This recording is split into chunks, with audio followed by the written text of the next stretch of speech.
આણંદના બાકરોલમાં 7 વર્ષ પૂર્વે દારૂનો નાશ કરનારને ઓટલા પર બેસવાની ના પાડતા હુમલો કરી યુવકની હત્યા કરી 2 જણાને ગંભીર ઈજા પહોંચાડી કરી હત્યાનો પ્રયાસ કરવાની ઘટનાનો કેસ આણંદના પ્રિન્સિપલ અને સેશન જજની કોર્ટમાં ચાલી જતા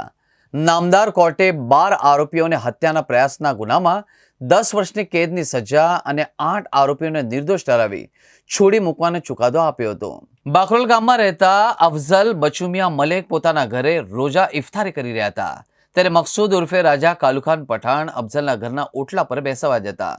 અફઝલે કહ્યું કે તું દારૂ પીને આવ્યો છે એટલે મારા ઘરના ઓટલા પર બેસીશ નહીં, જેથી મકસૂદ ઉર્ફે રાજા ત્યાંથી ચાલી ગયો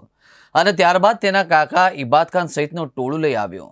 અફઝલના ઘર પાસે જઈ ગાળો બોલતા જ મકસૂદ સહિતના લોકોએ ઉશ્કેરાઈ જઈને અફઝલને માર મારી તેને વચ્ચે છોડાવવા પડેલા અયુબ ખાનને માર માર્યો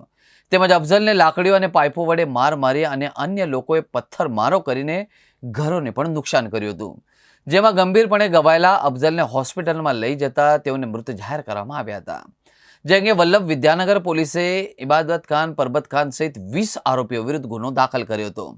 અને આરોપીઓની ધરપકડ કરી કોર્ટમાં ચાર્જશીટ રજૂ કરી હતી। જે કેસ આણંદના પ્રિન્સિપાલ એન્ડ સેશન જજની કોર્ટમાં ચાલી જતા સરકારી વકીલ એનપી મૈડાએ 24 સાક્ષીઓ અને 56 દસ્તાવેજી પુરાવા રજૂ કર્યા હતા।